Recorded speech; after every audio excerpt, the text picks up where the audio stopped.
당면하고 의식 없는 심정지 아이를 심폐소생술에서 살렸다. 굉장히 위험할 수 있는 상황이 초래된 경우가 많아요. 집에서 처치를 어떻게 하면 좋을까요? 닥터 프렌즈.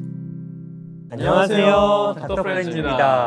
네, 오늘은 저희가 전 소아응급의학과 교수님을 궁금한 게 있어가지고 좀 모셨습니다. 안녕하십니까. 저는 소아전문응급센터에서 의사로 일하다가 이번에 정치를 시작하게 된 개혁신당 국회의원 이주영이라고 합니다. 반갑습니다. 정말 반갑습니다. 근데 저희가 이제 의원님을 모시고 정말 궁금하거든요. 왜냐면은 저 내과 의사인데 저희 와이프가 밤에 아이가 연락오거나 이러면은 괜찮아요, 응급실 가야 되는 거 아니냐라는 이제 와이프의 그 압력이 진짜... 아프면 그리고 비난하지 않아? 왜 아빠가 의사인데 애가 아프냐? 아니 내가 토템도 아니고.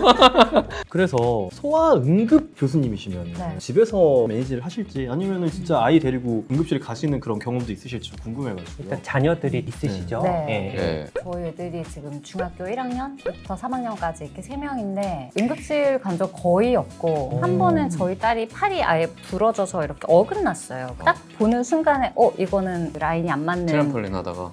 네네네. 트램폴린 하다가 그러면은 뼈가 어긋나는 골절 외에는 아이를 데리고 응급실 가보신 적은? 한 번 더 있어요. 번 저희 더 있어요? 막내가 한 2돌 정도 됐을 텐데 음악 나오는 책들 거기에 보면 건전지 동그란 거 많이 들어가거든요. 요즘은 수는 많이 쓰진 않는데 네. 뭐 리튬 이런 거긴 하지만 아무튼 그게 먹으면 내부에서 먹었어요. 부식이 되면서 그치. 이게 문제가 될 수 있어서 이거는 골든타임이 있어요. 네. 그래서 만약에 먹었으면 빼던가 아무튼 해야 되는데 네. 꼭 먹었다고 하니까 이건 불안하다 네. 해서 이제 엑스레이 찍으러 갔는데 안 먹었더라고요. 그래가지고 죄송합니다 하고 얼른 왔죠. 우리가 기도이물이랑 식도이물을 보잖아. 맨날 불려 내려가. 지금 없는 것 같아. 근데 먹었대. 다행이죠. 어떡하지? 근데 다행히 배터리는 엑스레이 찍으면 바로 맞아요. 나오잖아요. 완전 동그랗게 분명하게 바로 보이는데 나오니까. 그런 게 아닌데 위험한 것들이 오히려 더 문제긴 하죠.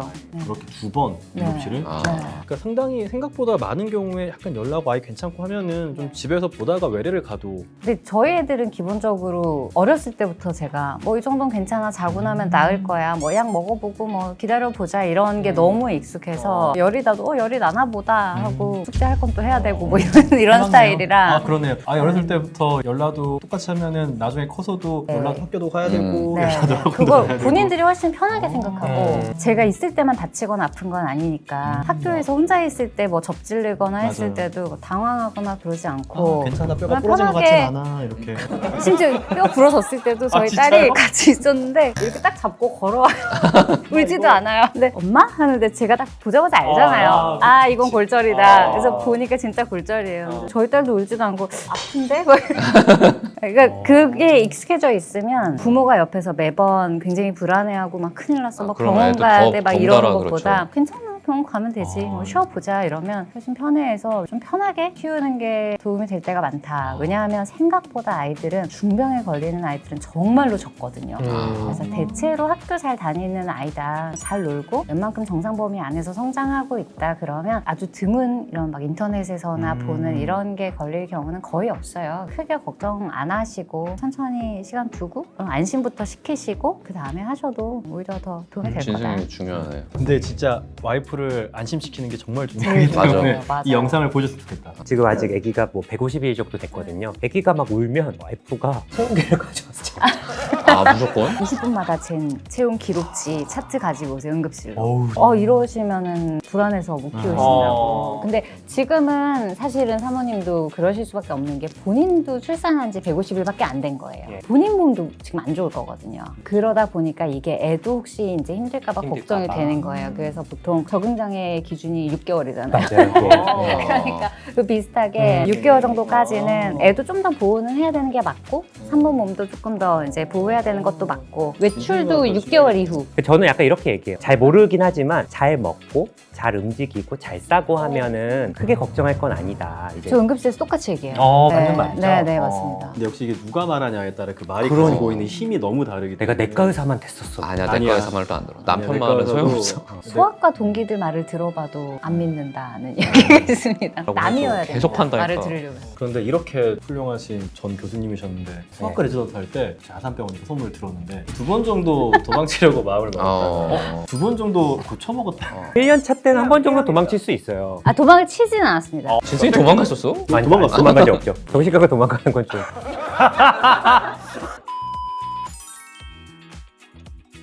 제가 자주 보던 환자 중에 희귀한 병을 가진 아. 아기가 있어요.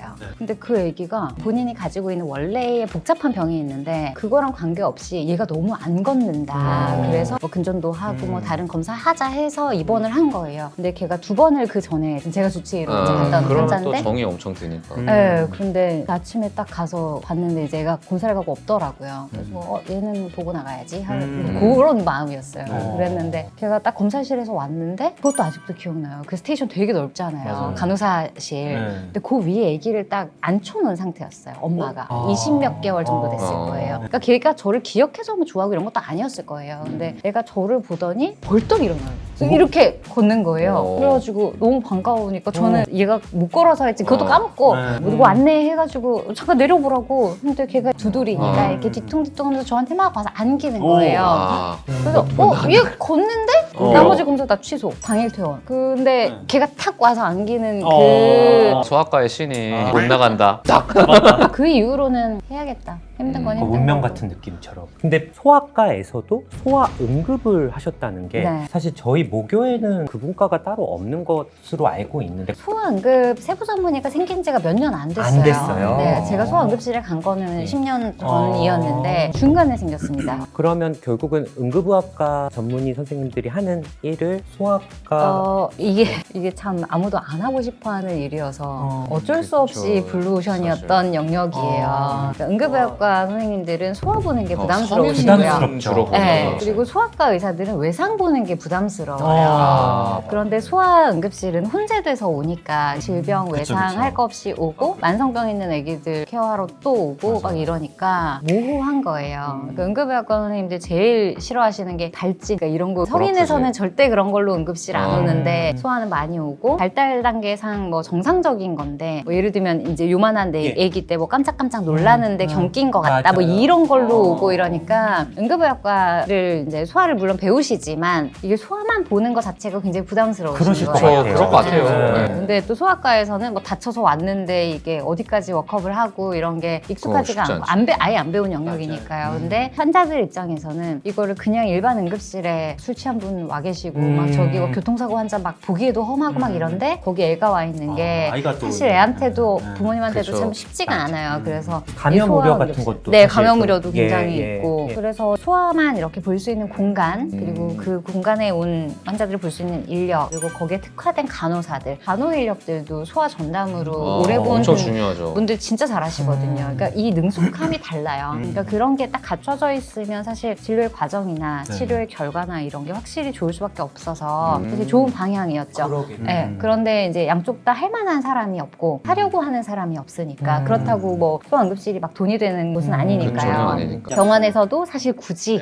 안 하고 싶고 그러다 보니까 제가 처음 시작할 때도 거의 없었어요. 그러다가 이제 사회적인 필요 저 너무 필요하죠, 아, 사실. 네네. 네. 그래서 그럴 것 같은데. 그래서 사실 거기에 몇 년 정도 계셨죠? 10년 있었죠. 아, 그러면 아이들 중에 열나면 이렇게 경련하는 애들 있잖아. 열경련이라고 네. 하는데 계속해서 이제 뉴스에도 나오고 뭐 네, 드라마에도 많이 나오고 나오죠. 이러는데 그거에 대한 어떤 대처법? 열성경련이라고 하면 여러 카테고리가 있기는 해요. 그런데 가장 많은 거 흔하게 접하실 수 있는 건 단순 열성 경련이기는 해요. 근데 이거 자체의 중증도는 사실 그렇게 높은 병은 원래는 아니에요. 그러나 밖에서 딱 모르는 사람이 봤을 때는 CPR 다음으로 아주 극적인 그런 질병이긴 하거든요. 그래서 미담 사례로 많이 나와요. 경련하고 의식 없는 심정지 아이를 심폐소생술에서 살렸다. 뭐 이런 걸로 미담이 굉장히 많이 나오는데 이건 꼭 한번 얘기하고 싶었는데 대부분 굉장히 위험할 수 있는 상황이 초래된 경우가 많아요. 왜냐하면 성인의 경우에는 심근경색이나 이런 것 때문에 심장으로 시작되는 그런 심정지들이 분명히 꽤 있습니다. 그리고 일반인들이 그냥 접근하시기에 모르니까 일단은 하는 거가 사실 아주 위험하지 않을 수 있어요. 성인한테 할 때는. 성인에게 할 때는 물론 그것도 위험할 수는 있는데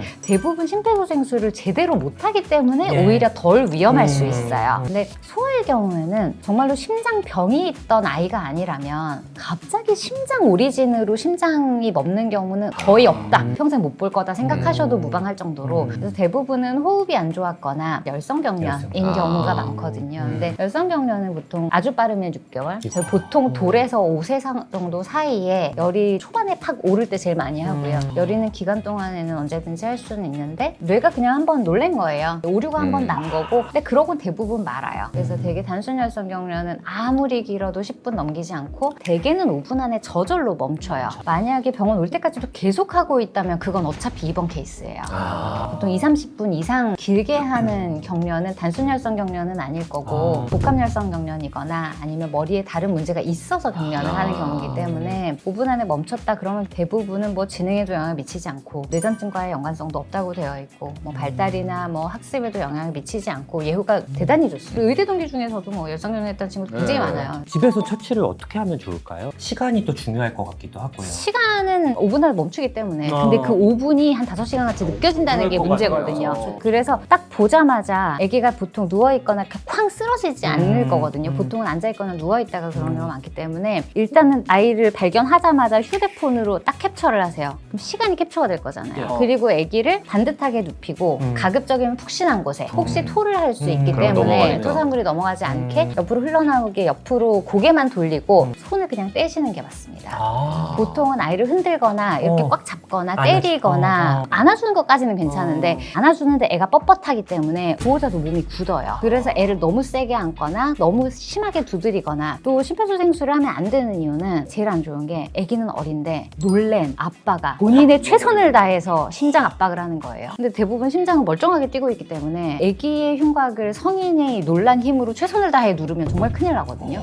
또 잘못하시는 것 중에 하나가 이게 막 이런 소리를 내요. 그러다 보니까 혀가 말려서 호흡을 못할 줄 알고 손가락을 자꾸 넣으세요. 그러면 이제 아기도 여기가 다 굳어있는 상태고 토사물이 또 나올 수 있고 하기 때문에 일단은 보호자가 손을 넣으면 이거 꽉 깨물어서 못 빼는 경우도 있어요. 정말 크게 다치실 수가 있고 는 상태로서는 만약에 토사물이 나오는데 이거를 못 빼잖아요. 그럼 기도로 넘어갈 수가 있죠. 그래서 굉장히 위험하기 때문에 입에 뭘 넣거나 하는 건 절대로 하시면 안 된다. 그리고 가끔 쓰리콤보라고 저희가 한 번씩 속상해 하는데 아이가 경련을 하면서 쓰러져서 심폐소생술을 하고 입에 손을 넣어서 혀가 말리지 않게 하고 담요를 덮어서 따뜻하게 해줬다 이렇게 하시거든요. 그걸 하시면 안 돼요. 그래서 마지막에도 아이를 차라리 옷을 벗기고 조금 시원하게 해주시는 게 좋고 아이가 경련하고 있을 때는 해열제 같은 거 먹이시면 당연히 안 되고 그렇게 해서 보시고 119 신고를 보통은 하시라고 해요. 왜냐하면 이게 안 멈출 수도 다른 걸 혹시 수도 있기 있으니까. 때문에 그래서 뭐 캡처를 하시면 좋고 그냥 바로 119 신고하셔도 돼요. 그러면 신고한 시간이 남으니까요. 이 시간이 중요한 이유는 병원 가게 되면 몇 분 했어요.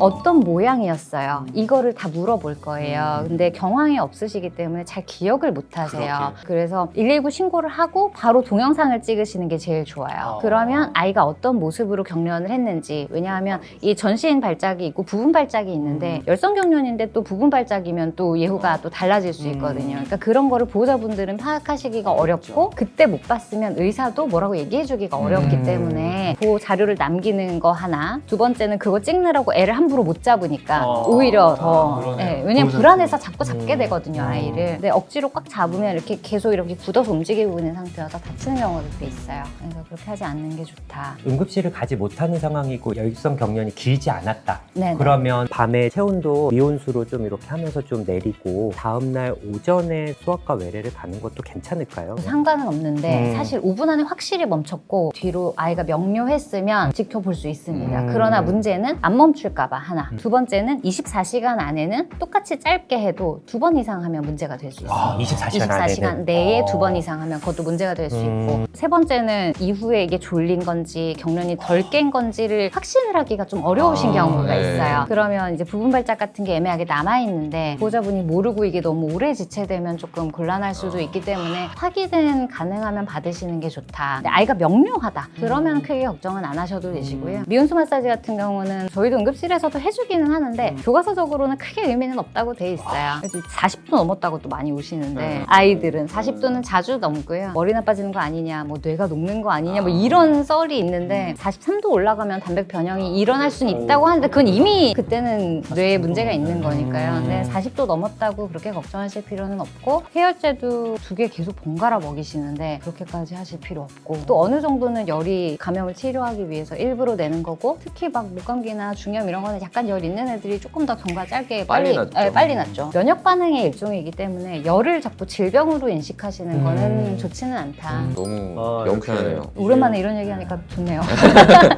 이주영 의원님 전 소아응급 교수님과 함께 다양한 이야기 그리고 일성경례에 대한 응급처치까지 좀 이렇게 알아봤는데요. 이것만 찍기 또 아쉬워서 다음 컨텐츠로 또 돌아오도록 하겠습니다. 네. 감사합니다. 감사합니다.